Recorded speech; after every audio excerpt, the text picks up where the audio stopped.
Vídeo 2. Fora do Éden. No Apócrifo, o segundo livro de Adão e Eva, estão contidas inúmeras revelações que não encontramos no livro canônico Gênesis. São tantas informações que não há como não ficar com aquela impressão que Gênesis, no final das contas, não foi uma escolha muito eficiente na questão de ser informativo sobre os temas abordados. Se não, vejamos. No capítulo 4 é exposta uma ordenança de Deus para com Satã. Javé determina que Satã se mostre para Adão em sua verdadeira forma. Ao ver sua aparência hedionda, Adão treme de medo. Então Javé diz a Adão: olha para este demônio e para a sua aparência hedionda, e saibas que foi ele quem te fez cair da luz para a escuridão, da paz e do repouso para a labuta e a miséria. Numa referência ao episódio da mordida na fruta do conhecimento do bem e do mal. O ser que conversa com Adão e diz ser Deus, afirma que um ser demoníaco se fez passar por ele, se apresentando como um negro ou mesmo como uma mulher. E olha, ó Adão, para aquele que disse de si mesmo que era Deus. Pode Deus ser negro? Acaso Deus tomaria a forma de uma mulher? Acaso há alguém mais forte que Deus? E pode ele ser vencido? Como isso foi possível? A parte do texto: e olha, ó Adão, para aquele que disse de si mesmo que era Deus, parece indicar que o ser em questão não é o mesmo que se apresentou em sua verdadeira forma a Adão, o Satanás. Seria um de seus seguidores. Lembremos-nos que do capítulo 4 do Apócrifo, a caverna dos tesouros, onde diz que a serpente se utilizou de um artifício onde, ao olhar para o ser, viria a sua própria imagem nele, como em um espelho. Desta forma, a serpente seria um ser negro que se transfigurou em uma mulher com as feições de Eva. Já o capítulo 5 trata de Sete, o terceiro filho de Adão e Eva, de sua bela aparência e do seu fervor contemplativo em relação ao Deus do seu pai. Satã também lhe aparece, e o fato é assim narrado. Após isso, descendo do altar e tendo terminado sua oferenda, Satã apareceu-lhe na forma de um belo anjo, cheio de luz, com uma vara de luz em sua mão, cingido com um cinto de luz. Um ser metafísico com uma vara de luz, espada de laser, e um cinto de luz? Satã envolve Sete em um discurso ilusório para tentar fazer com que ele saia do lugar em que se encontrava, a caverna dos tesouros, em cima de uma montanha, que era um lugar inóspito, e fosse para o lugar onde ele e os seus semelhantes viviam, um paraíso metafísico. Ele continuou dizendo: mas nós moramos em belos lugares, num mundo diferente desta terra. Nosso mundo é de luz e nossas condições são das melhores. Nossas mulheres são mais bonitas que quaisquer outras, e eu desejo que tu, ó Sete, te cases com uma delas, porque vejo que tu és belo de se olhar, e nesta terra não há nenhuma mulher à tua altura. Além disso, os que vivem neste mundo são apenas 5 almas ao todo. A promessa de Satã é levar Sete para o seu mundo, dar-lhe uma fêmea de sua espécie como esposa e transformá-lo em um ser de luz. Tu então habitarás comigo e estarás em paz. Tu serás pleno de esplendor e luz, como nós. Como isso seria possível? Ou tudo não passaria de um grande engodo do pai da mentira? Satã continua sua sedução para com Sete, ofertando uma vida de prazeres sexuais, ausência de dor e cansaço ou qualquer limitação física. Tu permanecerás em nosso mundo e descansará deste mundo e da sua miséria. Tu nunca mais te sentirás cansado e esgotado. Tu nunca mais farás uma oferenda, nem pedirás misericórdia, pois não cometerás mais pecado, nem serás arrebatado por paixões. E se ouvires o que te digo, tu te casarás com uma das minhas filhas, pois entre nós não é pecado fazê-lo, nem é considerado desejo animal. Mas a cereja do bolo sempre é a fomentação do conceito de que não existe a necessidade de Deus em nossas vidas, já que cada um de nós seríamos um Deus único. Pois em nosso mundo não temos Deus, mas somos todos deuses.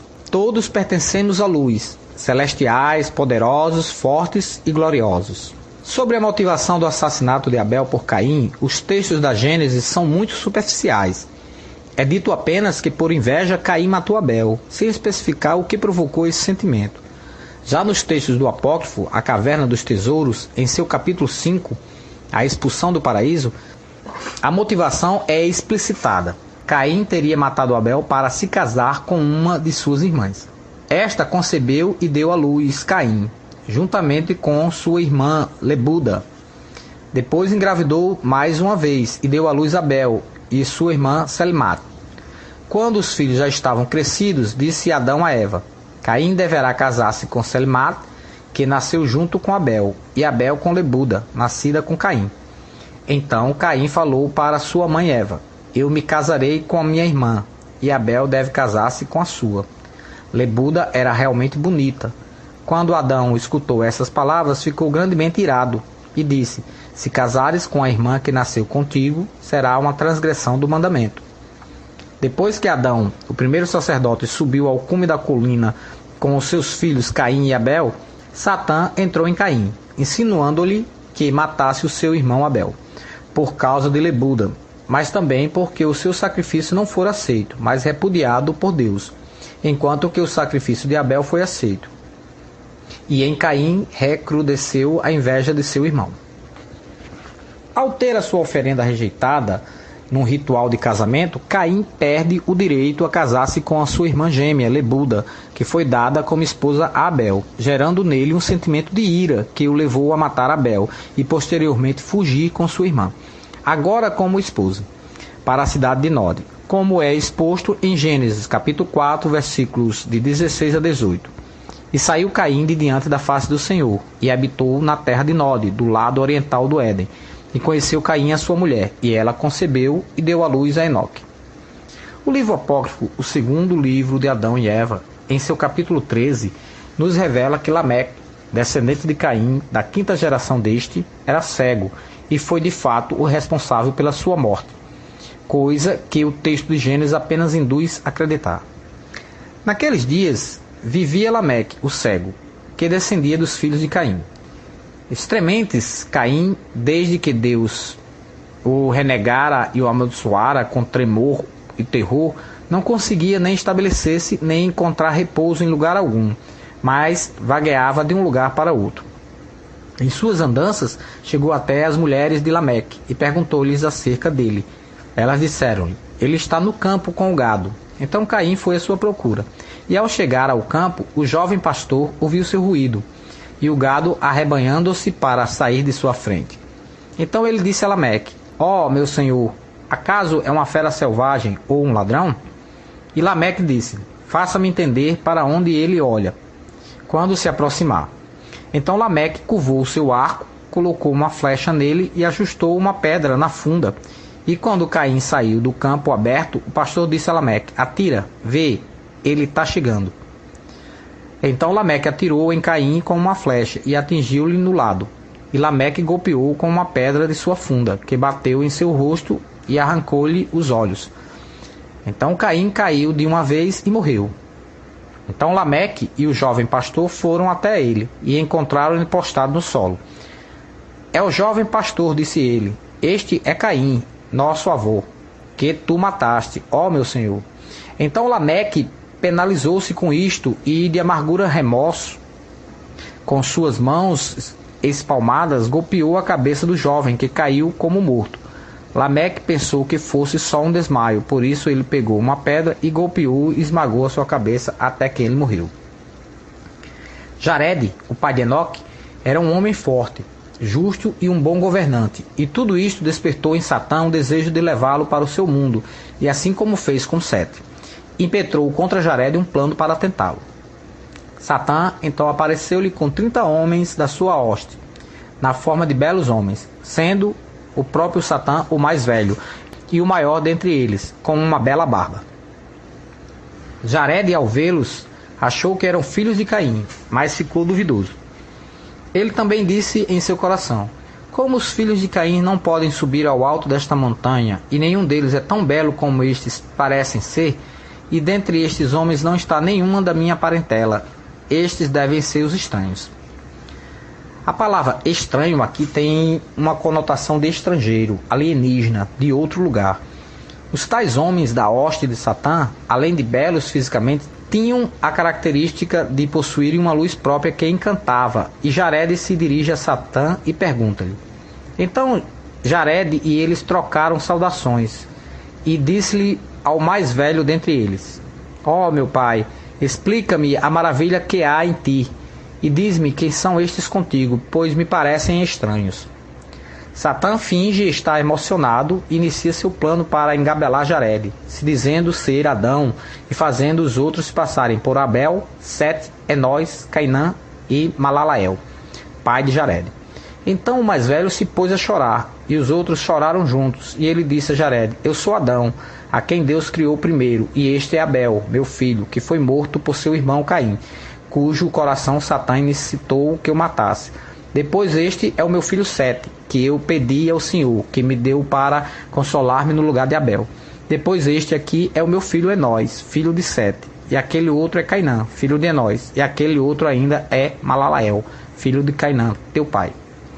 Satã diz que Malalael, o pai de Jared, lhe falou sobre a vinda de um grande dilúvio e, por solidariedade para com Jared e os seus familiares, veio lhe ofertar a possibilidade de irem morar na maravilhosa terra em que eles viviam. Jared concorda em ir com eles e é levado até o topo da montanha, onde moravam os filhos de Caim. Neste momento, Satã diz algo realmente estranho. Então, o mais velho disse a um de seus companheiros: Nós esquecemos algo na entrada da caverna, e que é a vestimenta escolhida que trouxemos para vestir Jared. Ele então disse a um deles: Alguém volte, e nós esperaremos aqui. Então vestiremos Jared, e ele será como nós, bom, bonito e adequado para vir conosco para nosso país. Seria necessário que Jared utilizasse uma espécie de roupa especial, um traje semelhante ao dos astronautas, para que ele pudesse entrar no mundo de Satã? Continuando as esquisitices do texto, Satã pede para apagar a lamparina que ficava acesa acima dos corpos dos antepassados, que se encontravam dentro da caverna, onde Jared e seus familiares viviam. O indivíduo que apagou a lamparina e trouxe o traje especial para Jared entra no mundo de Satã. Também trouxe consigo uma espécie de holograma ou de vídeo para auxiliar no convencimento a Jared, sobretudo no que tinha sido narrado por Satã e seus ajudantes. Aquele, então, que voltara à caverna, apagou a lamparina e voltou para junto deles, e trouxe uma ilusão consigo, e mostrou a eles. E quando Jared a viu, admirou sua beleza e graça, e alegrou-se em seu coração, acreditando que era tudo verdadeiro. Enquanto isso, 3 deles foram às casas dos filhos de Caim pedirem alimento e água para todos. Ao verem os filhos de Caim, todos se surpreenderam com tanta beleza. Estes são bonitos de se olhar, e tais como nunca vimos antes. Neste momento, Satã, tratado sempre como o mais velho, disse: Nós somos estrangeiros em vossa terra. Trazei-nos alimento e bebida, vós e vossas mulheres, para refazermos-nos convosco. Numa clara referência a sexo grupal. Os filhos de Caim trouxeram suas mulheres e filhas para participarem do bacanal. Jared fica incomodado e Satã o instiga a imitá-lo e fazer tudo o que ele lhe indicasse a fazer. Jared se horroriza com tanta depravação. Mas, ao vê-los agindo com infâmia, Jared chorou e disse consigo mesmo: Meus ancestrais nunca fizeram nada parecido. Ele ora para sair daquela situação e Satã foge. Então logo Jared começou a orar, o ancião fugiu com seus companheiros, pois eles não podiam permanecer no local de oração. Jared se viu então agora no meio dos filhos de Caim e clamou ao seu Deus. Ele então chorou e disse: Ó Deus, não me destruais junto com esta raça, contra a qual meus ancestrais me preveniram, pois, ó meu Senhor Deus, pensei que aqueles que me apareceram eram meus ancestrais, mas agora descobri serem demônios que me iludiram com sua aparência bonita, até eu acreditar neles. Quando Jared terminou sua oração, Deus enviou seu anjo até o meio deles, que pegou Jared e colocou-o sobre a montanha, e indicou-lhe o caminho, aconselhou-o e então deixou. Ao retornar à caverna, Jared encontra a lamparina apagada, os corpos de seus antepassados espalhados pelo chão, e os espíritos desses antepassados orando para se livrarem do demônio de Satã. Então o espírito de Adão disse a Jared: Ah, Jared, meu filho oferece presentes a Deus por ter te libertado da mão de Satã. E quando trouxeres essas oferendas, oferece-as ao altar no qual eu oferecia. Além disso, cuidado com Satã, pois ele me enganou muitas vezes com suas visões, querendo destruir-me, mas Deus libertou-me de suas mãos. Ordena a teu povo que esteja em guarda contra ele, e nunca pares de oferecer presentes a Deus. Então Deus apareceu a Jared no altar e abençoou-o e aos seus filhos, e aceitou suas oferendas, e ordenou a Jared pegar do fogo sagrado do altar, e com ele acender lamparina que iluminava o corpo de Adão. Já o texto de A Caverna dos Tesouros, inumação de Adão por Sem no Gólgota, em seu capítulo 22, afirma que o local onde o corpo de Adão foi depositado é o mesmo Gólgota, onde Jesus será crucificado, fazendo uma ligação atemporal e mística entre os dois fatos, com a abertura do solo em forma de cruz. Chegados ao Gólgota, o ponto central da terra, o anjo indicou o lugar a Sem. Quando este depositou o corpo do nosso pai Adão no altar desse lugar, o chão abriu-se em 4 direções, na forma de uma cruz. Nele, Sem e Melquisedeque colocaram o corpo de Adão. Em o segundo livro de Adão e Eva, em seu capítulo 20, nos é informado que Satã se apoderou de um dos filhos de Lameque, chamado Genum, e o ensinou a fazer e tocar diversos instrumentos que seriam usados para a dominação mental das massas, levando-as à fornicação. Mas quanto a este Genum, Satã veio em sua infância e lhe fizera diversas trombetas e trompas e instrumentos de corda, símbolos e saltérios, e liras, e harpas e flautas, e tocava-os o tempo todo e a toda hora. E ao tocá-los, Satã entrou neles, assim que deles ouviam-se belos e doces sons que arrebatavam o coração. Então ele reunia grupos e mais grupos para tocá-los, e quando eles tocavam, agradavam muitos aos filhos de Caim, que se inflamavam com o pecado entre si e ardiam como fogo, enquanto Satã inflamava seus corações, um para com o outro, e aumentava a paixão entre eles. Também teria sido Satã quem ensinou os humanos, através de Genum, a fazer cerveja, a trabalhar o ferro para fazer com ele armas de guerras, e a atingir tecidos para fazer roupas sensuais e atrativas, com o intuito de promover a sedução do outro. Satã também ensinou Genum a tirar do cereal uma bebida forte, e Genum usava-a para reunir grupos e mais grupos em casas de bebida. Assim este Genum multiplicou o pecado excessivamente. Então Satã, ao ver que eles cediam a Genum e obedeciam-lhe em tudo o que ele lhes dizia, alegrou-se muitíssimo. Aumentou o entendimento de Genum, até que ele pegou o ferro e com ele fez armas de guerra. Mas Genum reunia grupos e mais grupos que tocavam trombetas e todos os outros instrumentos já mencionados ao sopé da montanha sagrada. Eles faziam assim para que os filhos de Sete que estavam na montanha sagrada os ouvissem. Assim o pecado aumentou entre eles muitíssimo, a que um homem dava em casamento sua própria irmã, ou filha, ou mãe, e outras, ou a filha da irmã do seu pai, de maneira que não havia mais distinção e parentesco. Mas quando os filhos de Sete ouviam o barulho, surpreendiam-se e viam um grupo e ficavam parados no topo da montanha para olhar para os de baixo. E assim fizeram durante um ano inteiro. Quando ao fim daquele ano, Genum viu que eles estavam sendo aos poucos conquistados para o seu lado. Satã entrou nele e ensinou-lhe como fazer corantes em diversos padrões para vestimentas, e fez entender como tingir de vermelho e carmesim, de púrpura e de outras mais. Os filhos de Caim promoviam grandes festas regadas a jogos e orgias sexuais, de imensa depravação, enquanto os filhos de Sete lutavam contra a tentação de participar daquilo tudo. Porém, eles acabam se rendendo ao desejo de descerem a montanha e irem de encontro aos festejos bacanais. No entanto, não havia caminho conhecido para se chegar até onde se encontravam os filhos de Caim. Satã então revela a Genum uma forma de chegar até lá.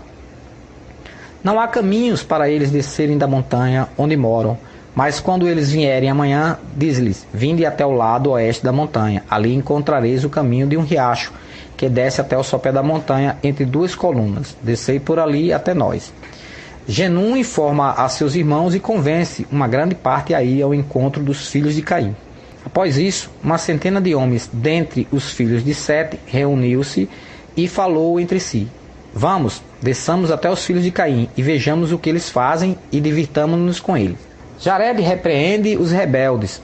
Eu adjuro pela morte de nosso pai Adão e pelo sangue de Abel, de Sete, de Enós, de Cainã e de Malalael, que me obedeçais e não desçais desta montanha sagrada, pois no momento em que a deixardes, sereis destituídos de vida e de misericórdia, e não sereis chamados de filhos de Deus, mas de filhos do demônio.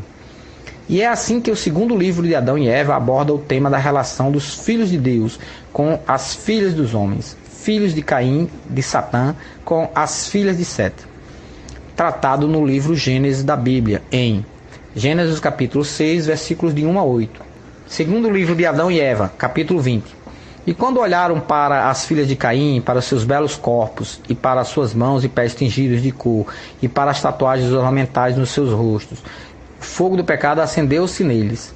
Então Satã fez com que elas parecessem lindíssimas perante os filhos de Sete, e também fez com que os filhos de Sete parecessem belíssimos aos olhos das filhas de Caim, de maneira que as filhas de Caim desejassem como feras selvagens os filhos de Sete, e os filhos de Sete desejassem as filhas de Caim, até que cometeram abominações com elas. Em Gênesis capítulo 6, versículos de 1 a 8, é dito que são os filhos de Deus que se interessam pelas filhas dos homens, sem haver uma determinação se estes filhos de Deus são seres terrenos ou seres metafísicos. Porém, no apócrifo, o segundo livro de Adão e Eva, é dito que são os filhos de Sete que se interessam pelas filhas de Caim. Na verdade, uns se interessaram pelos outros. Desta forma, as filhas dos homens do texto de Gênesis são, no apócrifo, o segundo livro de Adão e Eva, as filhas de Caim, que são originárias das relações dos descendentes de Caim entre si, inclusive de forma incestuosa e também com os filhos de Satã.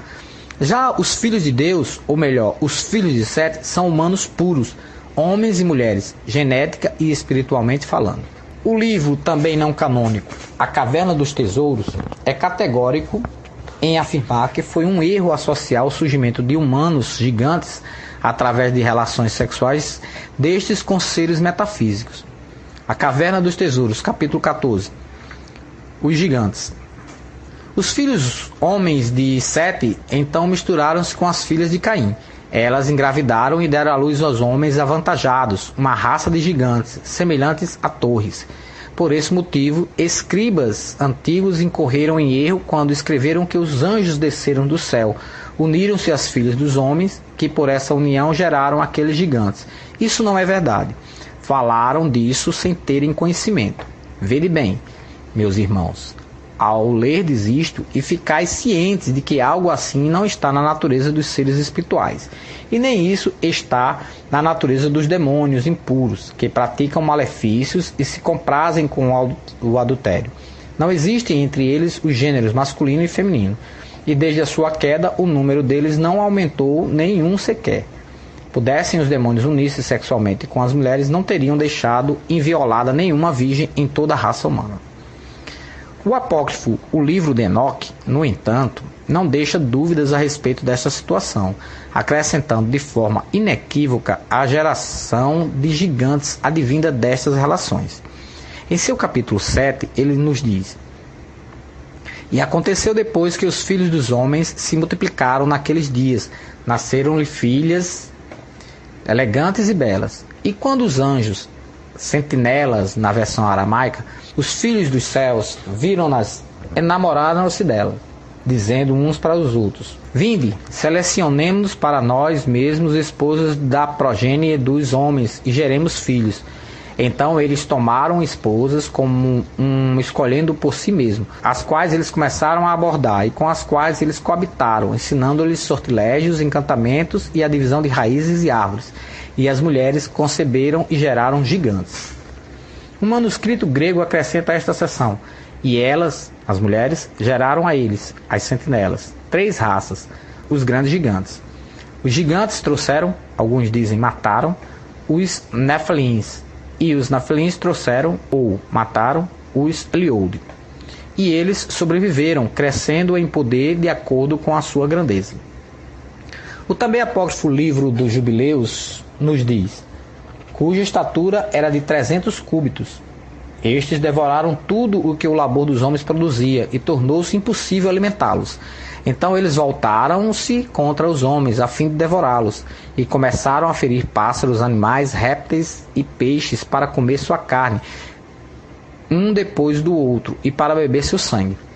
O comportamento agressivo e destrutivo dos gigantes teria sido a motivação para a promoção de uma catástrofe controlada, um dilúvio, para eliminá-los da face da terra. Gênesis capítulo 6, versículos de 4 a 8. Havia naqueles dias gigantes na terra, e também depois, quando os filhos de Deus entraram as filhas dos homens, e delas geraram filhos. Estes eram os valentes que houve na antiguidade, os homens de fama. E viu o Senhor que a maldade do homem se multiplicara sobre a terra, e que toda a imaginação dos pensamentos de seu coração era somar continuamente. Então arrependeu-se o Senhor de haver feito o homem sobre a terra, e pesou-lhe em seu coração. E disse o Senhor, destruirei o homem que criei de sobre a face da terra, desde o homem até o animal, até ao réptil e até a ave dos céus, porque me arrependo de os haver feito. Noé, porém, achou graça aos olhos do Senhor. Em uma de suas cartas, o apóstolo Paulo afirma, 1 Coríntios capítulo 11, versículo 10, por esta razão e por causa dos anjos, a mulher deve ter sobre a cabeça um sinal de autoridade. O que muitos estudiosos percebem como uma recomendação de Paulo às igrejas de Corinto do século I, para que as mulheres não provocassem sensualmente as entidades angelicais, e que esse conceito vem, provavelmente, do entendimento de uma tradição rabínica que afirma que foram os longos cabelos das mulheres que tentaram os anjos, referidos em Gênesis capítulo 6, versículo de 1 a 2. O livro não canônico, A Caverna dos Tesouros, capítulo 6, A Morte de Adão, nos induz à crença de que Adão era um gigante. Adão e Eva plantearam Abel durante 100 anos. Depois Adão conheceu Eva mais uma vez, e ela deu à luz Sete, que foi um homem bonito, agigantado, perfeito como Adão. Ele foi o pai de todos os gigantes que antecederam o dilúvio. No apócrifo, o livro de Jazer, capítulo 4, versículo 18, é dito que os tais filhos de Deus, chamados nesse texto de juízes e governantes dos homens, ensinaram-lhes técnicas de manipulação genética entre espécies diferentes. E seus juízes e governantes entraram as filhas dos homens e tomaram suas esposas pela força de seus maridos, de acordo com a sua escolha de cada um. E os filhos dos homens naqueles dias escolheram do gado da terra, dos animais do campo e das aves dos céus, e ensinaram-lhes a mistura de animais de uma espécie com a outra, a fim de com isto provocar ao Senhor. E Deus viu toda a terra e que estava corrompida, porque toda a carne havia corrompido seus caminhos sobre a terra, todos os homens e todos os animais. Em seu leito de morte, Jared chamou Enoque, seu primogênito, Matusalém, filho de Enoque, Lameque, filho de Matusalém, e Noé, filho de Lameque, para orientá-los em relação aos perigos do envolvimento com os filhos de Caim, e pediu para que levassem o corpo de Adão. Capítulo 21, versículo 7. Portanto, ó meus filhos, firmai vossos corações em vós mesmos e guardai o mandamento de Deus que está convosco. E quando partirdes desta montanha sagrada para uma terra estranha que não conheceis, levai convosco o corpo de nosso pai Adão, e com eles estes 3 presentes e oferendas preciosas, a saber, o ouro, o incenso e a mirra, e depositai-os no lugar onde o corpo do nosso pai Adão repousar. Jared também informa que o último que sobreviverá destes citados, Noé, no caso, deverá levar o corpo de Adão na arca e depois seguir as orientações em que o seu Deus lhes fornecerá para enterrar os restos mortais de Adão no centro da terra, de onde será concebido um projeto de salvação. Capítulo 21, versículo 8. E aquele de vós que restar, ó meu filho, virá a palavra de Deus, e quando ele partir desta terra, deverá levar consigo o corpo de nosso pai Adão, e deverá depositá-lo no centro da terra, o lugar no qual será engendrada a salvação. Então Noé disse-lhe, quem dentre nós é aquele que restará? E Jared respondeu, Tu és aquele que restará, e tu deverás retirar o corpo de nosso pai Adão de dentro da caverna e colocá-lo consigo na arca quando o dilúvio chegar. Somente Matusalém, Lameque e Noé não sucumbiram às tentações com os filhos de Caim. No capítulo 22, o apócrifo segundo livro de Adão e Eva afirma que Enoque será arrebatado por seu Deus e levado para um local chamado a região da vida, fora do planeta Terra. Enoque continuou a ministrar ante o Senhor por 385 anos. Ao findar este período, ele soube, pela graça de Deus, que Deus tensionava removê-lo da terra. Quando Enoque terminou seus mandamentos a eles, Deus transportou da montanha para a região da vida, as moradas dos justos e dos escolhidos, a morada do paraíso da alegria, na luz que alcança céu, luz que está além da luz deste mundo, pois é a luz de Deus, que preenche o mundo inteiro, mas que nenhum lugar pode conter. Segundo os cabalistas, Enoque atingiu o mais alto grau de consciência, algo nem mesmo alcançado por Adão, e por isso foi convertido no anjo Metatron, e foi arrebatado deste mundo para viver no mundo dos iluminados seres metafísicos. Os textos bíblicos falam muito pouco sobre a figura de Enoque. Em Gênesis capítulo 5, versículo 24, é dito que Enoque andou com Deus e desapareceu, porque Deus o levou. E em Hebreus capítulo 11, versículo 5, que por meio da fé Enoque foi arrebatado de forma que não experimentou a morte. E já não foi encontrado, porquanto Deus o havia arrebatado. Visto que antes de ser arrebatado, havia recebido o testemunho de que tinha agradado a Deus. Em Judas capítulo 1, versículo 14 a 15, se revela que Enoque recebeu a profecia sobre a hecatombe do dilúvio que iria vitimar a humanidade, ou um grande número de humanos de uma extensa região do Oriente. E destes profetizou também Enoque, o sétimo depois de Adão, dizendo: Eis que é vindo o Senhor com milhares de seus santos, para fazer juízo contra todos e condenar de entre eles todos os ímpios, por todas as suas obras de impiedade, que impiamente cometeram, e por todas as duras palavras que ímpios pecadores disseram contra ele. E em 2 Reis, capítulo 2, versículo de 1 a 2, é descrito a ascensão de Elias aos céus de forma semelhante que iria acontecer com Enoque. Esta é a história de quando o Senhor levou Elias nos céus, em meio a um redemoinho. Elias e Eliseu saíram de Guigal e no caminho ordenou-lhe Elias: aguarda aqui mesmo, porque Javé está me enviando a Betel, casa de Deus. Novamente, são nos textos apócrifos que encontramos detalhes sobre essas histórias e os seus personagens. No texto não canônico, o livro de Jazer, é dito que Enoque se ausentava do meio do seu povo por curtos espaços de tempo, de dias continuadamente durante anos, e que quando voltava estava cheio de conhecimento, que os compartilhava com seus compatriotas.